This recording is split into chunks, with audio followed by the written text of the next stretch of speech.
اس الف لام کا جو لام ہے وہ لام کلیہ ہے. علامہ آلوسی رحمۃ اللہ علیہ اپنی تفسیر آلوسی کے اندر لکھتے ہیں لام کلیہ کا مطلب ہے کہ انسان دنیا کے اندر کسی بھی چیز کی تعریف کرے کہیں نہ کہیں گول گول گھوم کر وہ اللہ کی طرف پہنچنے والی ہے.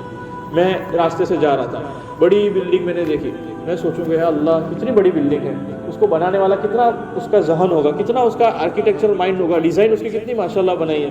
تو میں کس کی تعریف کر رہا ہوں؟ وہ اس انسان کی جس نے بلڈنگ کو بنایا. اب اس انسان کے دماغ کی تعریف ہو رہی ہے. اب ذرا سوچو اس دماغ کو بنانے والا کون ہے؟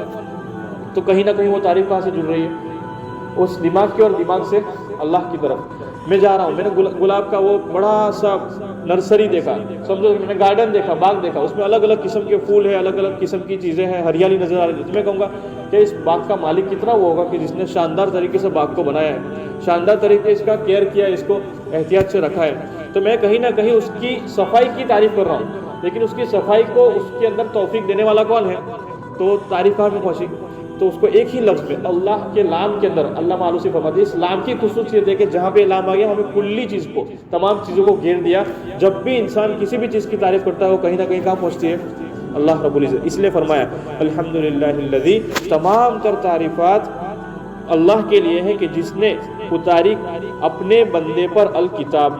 بندے یہاں پہ جو ترجمہ میں نے کیا کیا, عبد کا ترجمہ کیا میں نے بندہ. یہ قرآن کریم کس کے اوپر نازل ہوئی ہے؟ حضور پاک صلی اللہ علیہ وسلم کے اوپر نازل ہوئی. کتنے سالوں میں نازل ہوئی؟ 23 سالوں میں نازل ہوئی. آج ہم دیکھتے ہیں نا ہسٹری کے اندر اکثر لوگ فیل ہو جاتے ہیں. کیوں معلوم؟ کیونکہ ہسٹری کے اندر یہ ڈیجٹس یاد رکھنے پڑتے ہیں. فلانا سال, یہ سال, وہ سال میں بادشاہ پیدا ہوا, یہ سال میں بادشاہ مر گیا, وہ سال. اس میں انسان اسٹوڈنٹ جو ہے کمزور ہو جاتا ہے کہ کون سا سال یاد رکھے. اب ذرا لیکن جو یاد کرنے والے ہوتے ہیں نا اس کی آخری سانس تک یاد کر لیتے ہیں. فلانے سال میں بادشاہ ہوا, ختم ہوا, اس کی بادشاہ یہ وہ یہ. لیکن جب پوچھا جائے کہ حضور پاک صلی اللہ علیہ وسلم کی کتنی اولاد ہے تو بعض لوگوں کو نہیں معلوم رہتا. حضور پاک صلی اللہ علیہ وسلم کے اوپر قرآن شریف کتنی عمر میں نازل ہوا, ابتدا پہلی وحی کون سی عمر میں ہوئی, تو ڈیجٹس یاد نہیں رہتے کہ 40 سال کی عمر میں پہلی وحی نازل ہوئی, 23 سال کے اندر قرآن نازل کیا گیا. یہ سب یاد رکھنے کی چیز ہے. کیوں معلوم؟ آج حالات ایسا ہے, آج فتنہ ایسا ہے, سوشل میڈیا کا اور نیوز کا فتنہ ایسا ہے کہ کہیں نہ کہیں کوئی نیوز والا آدمی اپنا اسپیکر کسی کے سامنے رکھ دے گا اور اچانک کوئی سوال کر دے گا, تو کیا ہماری طاقت ہے کہ اس کو بول سکیں گے؟ ہمارے پاس کمزوری اتنی ہے کہ ہم یوں تو بہت کچھ بول دیتے ہیں, لیکن اگر سمجھو کہ اچانک کوئی سوشل میڈیا والا آدمی, کوئی میڈیا کا آدمی آیا اپنی نیوز کا خبر لینے, کوئی بڑا کیا بولتے ہیں اس کو, جرنلزم کوئی بڑا آ گیا اور اپنے سامنے اسپیکر رکھ دیا اور بولا کہ بھائی حضور صلی اللہ علیہ وسلم کی اولاد کے نام گناؤ, تو کیا اس وقت اچھے سے گنا پائیں گے؟ کسی نے بول دیا بھائی تمہارا قرآن کتنے سال میں نازل ہوا, تو یاد ہے ہم کو بھائی 23 سال میں نازل ہوا. جن کو یاد ہے ماشاء اللہ, لیکن ہمیں اس کی فکر کرنی کہ بھائی مجھے میرے نبی کی بات معلوم ہونی چاہیے. وہ لوگ اگر ہم نہیں کریں گے, قرآن شریف کے اندر آتا ہے وَإِن تَتَوَلَّوْا يَسْتَبْدِلْ قَوْمًا غَيْرَكُمْ, کہ اگر تم یہ چیزیں نہیں کرو گے, جس کا مفہومی ترجمہ ہے کہ اگر ہم یہ چیز نہیں کریں گے نا تو اللہ ہمارے علاوہ ایسی قوم کو پیدا کر دے گا جو ہم سے بہتر کام کرے گا, ہم سے بہتر کام کرے گا. تو ہماری سعادت مندی ہے کہ بھئی میں اس میں استعمال ہو جاؤں, میری جان قربان ہو جائے, میری عقل قربان ہو جائے, میرا وقت قربان ہو جائے, میرا مال قربان ہو جائے. تو یہ عبد کا ترجمہ اس لیے ہوا, اللہ چاہتے تو یہاں پہ محمد کا بھی استعمال کرتے کہ میں نے قرآن کو نازل کیا کس پہ؟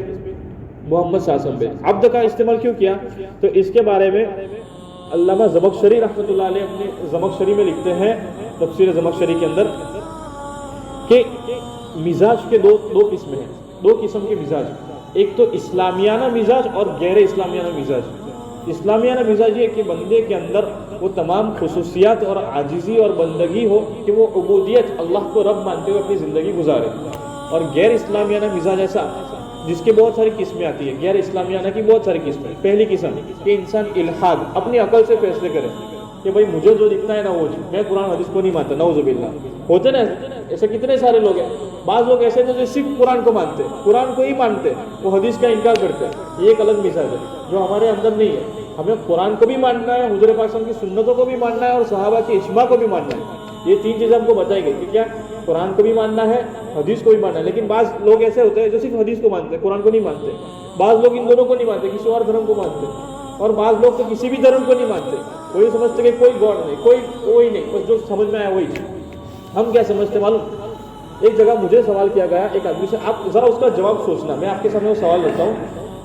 ہم سب مسلمان ہیں, مانتے کہ نہیں مانتے دل سے کہ میں مسلمان ہوں, مانتے کہ نہیں مانتے؟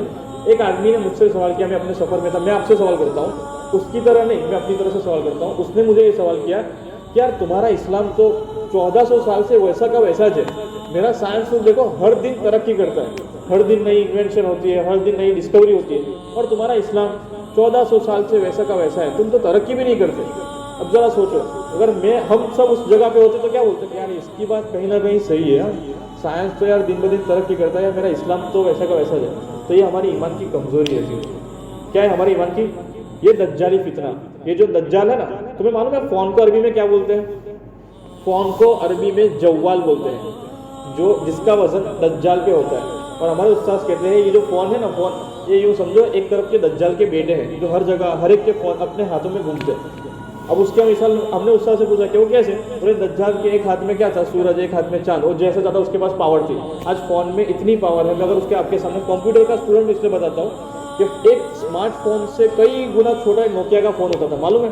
پرانے زمانے کا کی پیڈ کا۔ تو ایک جگہ ہم نے پڑھا کہ اس نوکیا کے کی پیڈ فون سے 600 گنا کمزور ایک اور فون ہوا تھا، جس میں سب سے پہلے اپولو مشن، ناسا نے ایک راکٹ بھیجا تھا چاند کے اوپر۔ سب سے پہلا جو راکٹ بھیجا تھا اپولو مشن کہا گیا تھا 1900 میں، تو وہ جس کمپیوٹر سے بھیجا گیا تھا وہ نوکیا سے کئی گنا پیچھے تھا۔ اور ہمارے پاس کتنے اسمارٹ فون ہیں، کتنے لیپ ٹاپ ہیں، تو اس سے کیا کیا ہو سکتا ہے ذرا سوچو۔ ایک فون میں اتنی طاقت ہے کہ وہ پورے کے پورے ملک کو اڑا سکتا ہے۔ ایک فون میں اتنی طاقت ہے کہ ایک چھوٹی سی آواز کی وجہ سے، ایک چھوٹی سے جملے کی وجہ سے پورا کا پورا ملک ٹوٹ سکتا ہے۔ ہو رہا ہے کہ نہیں ہو رہا؟ سیاست میں، فلم انڈسٹری میں کسی بڑے آدمی نے ایک جملہ بول دیا کہ پوری کی پوری ٹرینڈنگ کے اندر ہر جگہ سوشل میڈیا پہ ہو رہا ہے۔ پہلے زمانے میں ایک خبر وہاں تک پہنچانی تھی تو دیر لگتی تھی، اور آج یوں کا یوں پہنچ جاتے ہیں۔ ذرا سوچو کہ یہ سب کیوں ہو رہا ہے؟ کہ فتنے پہنچ رہے، فتنے آپس میں پہنچ رہے۔ تو یہ اس آدمی نے مجھے سوال کیا کہ بھائی ہمارا سائنس تو دن بدن ترقی کر رہا ہے، انوینشن ہو رہی ہے، کبھی وہ بنا، کبھی وہ بنا، کبھی یہاں تک پہنچے، اور تمہارا اسلام تو یار 1400 سال سے پہلے، 1400 سال سے ویسا کا ویسا ہے، نہ کوئی زیادہ چیز بڑھتی، تو کیا میں اس کو ایسے جواب دوں گا؟ بھائی حدیث میں منع کیا، حضرت عائشہ رضی اللہ تعالیٰ عنہ کی حدیث ہے، بھائی بدعت ہے، کوئی نئی چیز نہیں آ سکتی، تو کیا وہ سمجھے گا؟ تو اس کو تو قرآن و حدیث سے کچھ لیوا دیوا نہیں ہے، پھر میں اس کو کیسے بتاؤں؟ اس کا جواب اللہ رب العزت کی طرف سے یہ معلوم ہوا کہ 2 آدمی ہیں۔ ذرا دھیان سے سننا، کتنے آدمی ہیں؟ پوری دنیا ماؤنٹ ایوریسٹ کے نیچے کھڑی ہے۔ کہاں پہ؟ ماؤنٹ ایوریسٹ کے نیچے کھڑی ہے، اور ماؤنٹ ایوریسٹ کے پہاڑ پہ یہ پروگرام چل رہا ہے کہ دونوں میں سے جو پہلے پہنچے گا وہ کامیاب، جو آدمی ماؤنٹ ایوریسٹ کی چوٹی پہ پہنچ جائے گا وہ کامیاب۔ پوری دنیا دیکھ رہی ہے، دونوں آدمی چل رہے ہیں، سب پوری دنیا کی نظر میں آ رہا ہے۔ ایک آدمی ہے وہ چوٹی پہ پہنچ گیا۔ اب ماؤنٹ ایوریسٹ کتنا اونچا ہے، بیچ میں بادل بھی آ جائیں گے، ہم دیکھ نہیں پائیں گے، اور دوسرا آدمی جو بھی چل رہا ہے، پوری دنیا اس کو دیکھ رہی ہے۔ اب ذرا بتاؤ کہ کامیاب کون ہے؟ وہ جو ترقی کر رہا ہے وہ ہے کہ جو اوپر پہلے سے پہنچ چکا ہے وہ ہے؟ بتاؤ، جو اوپر پہلے سے پہنچ چکا ہے وہ کامیاب ہے کہ جو ترقی کر رہا ہے وہ کامیاب ہے؟ جو پہلے سے پہنچ چکا ہے وہ۔ تو لوگوں کی نظر میں جو سائنس ہے نا وہ ابھی ترقی کر رہا ہے، لیکن ہمارا اسلام 1400 سال پہلے سے کامیاب ہو چکا ہے۔ اس کا مثال میں اگر آپ کو سائنس کے حساب سے دوں تو میں نے اس کو یہ مثال دی کہ تقریباً 2003 اس سے پہلے سائنس جتنے بھی سائنٹسٹ تھے سب یہ مانتے تھے کہ بھئی سورج جو ہے وہ ایک جگہ ہے اور اس کے ارد گرد دوسری چیزیں گھومتی ہیں۔ لیکن جب یہ 2003 5 مئی کو جب موٹیریٹس نے یہ بات پروف کر لی کہ نہیں سورج بھی گھومتا ہے، اور 1400 سال پہلے قرآن شریف کے اندر سورہ رحمان کے اندر آ گیا والشمس والقمر، کون سے آئے تھے وہ؟ سورہ رحمان کے اندر الرحمن علم القرآن خلق الانسان الشمس والقمر بحسبان۔ اس کی مفہومی ترجمے دیکھیں تو معلوم چلے گا۔ اس کی تحقیقات کے اندر مفسرین نے کئی سال پہلے بتا دیا کہ بھئی سورج کی بھی اپنی آربٹس ہے۔ سورہ یاسین کے اندر بھی ہے، سورہ یاسین کے